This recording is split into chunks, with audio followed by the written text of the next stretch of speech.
बिस्मिल्लाहिर्रहमानिर्रहीम। डियर तालिबात, मजीद लाहौरी के बारे में आज हम उनके शख्सी खाका पढ़ेंगे कि उनकी शख्सी जो है उनकी खूबियाँ क्या हैं। मजीद लाहौरी जो है वो उर्दू अदब में इनका नाम बहुत मशहूर है और मजीद लाहौरी जो है वो इब्तदाई नस्ल नगारों में इनका शुमार होता है। इन्होंने जो कुछ भी लिखा इन्होंने गरीब तबके के लिए लिखा, गरीब अवाम के लिए लिखा और उनकी तहरीरों में हमें मज़लूम और गरीब तबके की आह और उनकी सिसकियाँ नज़र आती हैं। और उन्होंने अपनी तहरीरों में अपने जो भी उन्होंने लिखे सहाफ़त के हवाले से कॉलम नवीसी लिखी, कॉलम जो लिखे उन्होंने उसमें उन्होंने गरीब तबके की आवाज़ का बुलंद किया और गरीब के हकूक़ के बारे में उन्होंने बात की। तो मजीद लाहौरी के शख्सियत के हवाले से पढ़े तो आपका नाम अब्दुल मजीद चौहान था। मजीद लाहौरी नमक लाहौरी के कलमी नाम से मशहूर थे। 1913 में आप गुजरात यानी पंजाब में पैदा हुए। तालीम मुकम्मल करने के बाद खासा अर्सा वो बेरोज़गार रहे।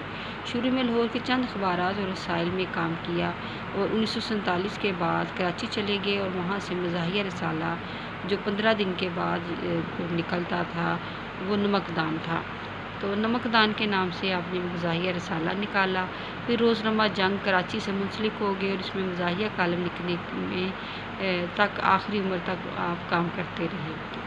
इस कालम को बेहद मकबूलियत हासिल हुई। रेडियो पाकिस्तान कराची से भी वाबस्ता रहे। हर 15 दिन के बाद वगैरह वगैरह के عنوان से उनकी तकरीरें जो है वो रेडियो पाकिस्तान से नशर होती थी, जिनमें कानूनी पाबंदियों के बावजूद हमेशा पहलू बचाकर और अल्फाज में दबा कर बड़ी खरी खरी और चुभती हुई बातें जो हैं वो अपनी तकरीरों में कहते थे। उनकी तकरीरों में उनका मौजू अवाम और अवाम के मसाइल होते थे।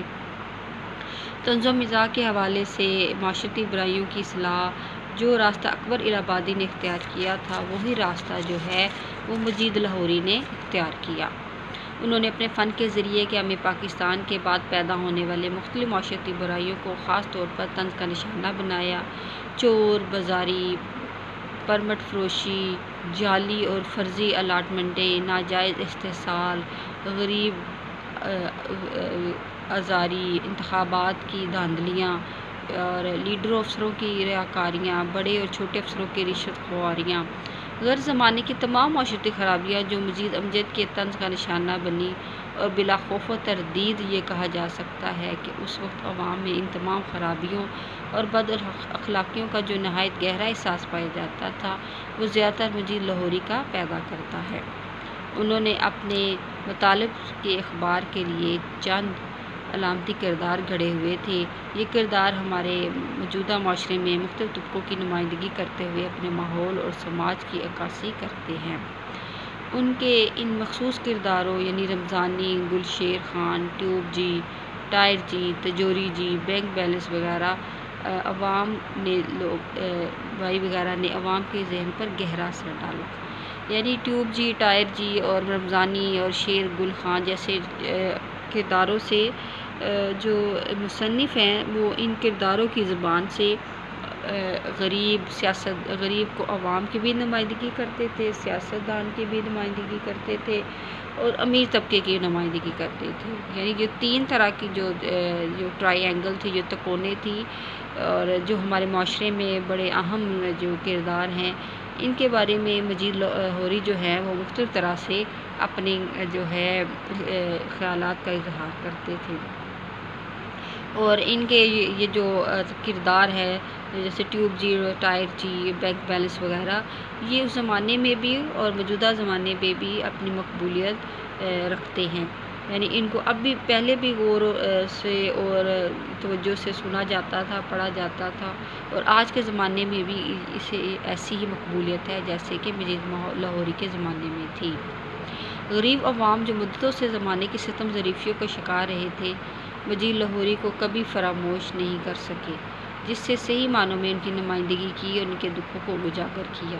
यानी मजीद लाहौरी का जो काम ही ये था कि वो गरीब अवाम के حقوق کو جو ہے وہ لوگوں کے سامنے پیش کریں، اور غریب عوام کو سیڑھی بنا کر جو سیاستدان اس حکومت میں آتے ہیں وہ کس طرح ان غریب عوام کو بعد میں کرسی اور اقتدار حاصل کرنے کے بعد ان کو فراموش کر دیتے ہیں، اور عوام کی جو ہے ان کے دلوں سے کھیلتے ہیں، ان کے جو بھی جذبات ہیں ان سے کھیلتے ہیں، اور اپنی مدت پوری کرنے کے بعد وہ پھر ان جو غریب اور عوام طبقے کے بارے میں کچھ نہیں سوچتے، اور مدت کرنے کے بعد بھی وہی حالات ہوتے ہیں، مدت سے پہلے بھی ان کے حالات وہی ہوتے ہیں۔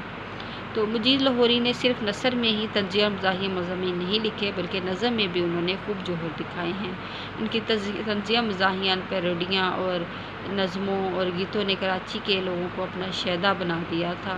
چونکہ وہ کراچی میں رہتے تھے، اس لیے وہ وہاں کے لوگوں کی زبان اور ان کے جذبات و خیالات کا پورا عبور رکھتے تھے، اور ان کی ترجمانی کا پورا حق ادا کرتے ہیں۔ یعنی مجید لاہوری نے کراچی کے عوام کے جذبات اور خیالات کا پورا خیال رکھا ہے، اور وہ انہی کی زبان سے اور انہی کی بولی سے اور انہی کے مزاج کو سامنے رکھتے ہوئے جو ہے وہ اپنے کرداروں سے وہ ڈائلاگ کہلواتے ہیں، ان کی جو تحریریں ہیں وہ کراچی کے عوام کی جو ہے مکمل نمائندگی کرتے ہوئے نظر آتی ہیں۔ تو مجید لاہوری نے صرف نثر اور میں ہی نہیں لکھا، بلکہ انہوں نے جو ہے وہ نظموں میں بھی مزاحیہ جو ہے انداز میں لکھا، اور لوگوں کی توجہ جو ہے وہ مظلوم غریب عوام کی طرف دلائی۔ مزاحیہ اور طنزیہ شاعری کے سلسلے میں مجید کی چند نظمیں بہت مشہور ہوئیں۔ ان میں گنڈا ایکٹ، مردم شماری کے بعد، آزادیوں کا دور ہے، دستور بن رہا ہے، ایک پیسے میں چار، دیکھو دے خدا کی راہ میں، آیا ہے الیکشن کا زمانہ، میں کہ ایک منسٹر ہوں، اور یہ کیسی آزادی خاص طور پر قابل ذکر ہے۔ یعنی نظموں کے عنوان سے بھی ہمیں پتہ چل رہا ہے کہ دیکھو ایک پیسے میں چار، دیکھو دے خدا کی راہ میں، الیکشن کا زمانہ، یعنی مصنف نے چوٹ کی ہے مختلف طبقوں کے وہ سامنے رکھتے ہوئے۔ میں ایک منسٹر ہوں، یہ کیسی آزادی، یعنی یہ کیسی آزادی ہے کہ جہاں آزادی حاصل کرنے کے بعد بھی مظلوم عوام جو ہے وہ بھوک پیاس اور غربت کی غلامی میں جکڑی ہوئی ہے۔ تو انہوں نے اپنی نظموں میں بھی غریب عوام اور سیاست دانوں کو چوٹ کا نشانہ بنایا ہے۔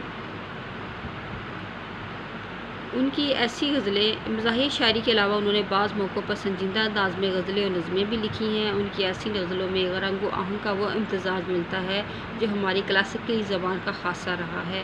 اردو کے ساتھ ساتھ انہوں نے پنجابی زبان کو بھی اپنے جذبات کے اظہار کا وسیلہ بنایا، اور بہت خوبصورت شعر لکھے۔ کیونکہ وہ پنجابی تھے، گجرات سے تعلق رکھتے تھے، تو انہوں نے پنجابی میں بھی نظمیں لکھیں اور بڑے خوبصورت شعر لکھے۔ اس کے علاوہ انہوں نے غزلیں بھی لکھی اردو میں، اور اپنے مختلف انداز سے انہوں نے نظمیں، غزلیں اور پنجابی جو ہے وہ شاعری سے اپنے جذبات کا اظہار کیا ہے۔ مولانا عبدالمجید سالک جو کہ مجید لاہوری کے استاد بھی تھے، ان کے بارے میں کہتے ہیں کہ زبان کی سادگی، صحت اور سلاست کے اعتبار سے بڑے ادب مجید لاہوری کا مقابلہ نہیں کر سکتے۔ ان کی کامیابی اور ہر دل عزیزی کے مختلف عوامل تھے، اور ایک ان کی دل فریب اور دلکش شخصیت، دوم ان کا خلوص اور نیک نیتی، سوم ان کے بیان کی سادگی، چہارم غریب طبقوں سے ان کی مخلصانہ ہمدردی، اور پنجم دولت مند اور ذی اقتدار طبقوں پر ان کی بے پناہ تنزیہ تنقید۔ ان مختلف عوامل کی بنا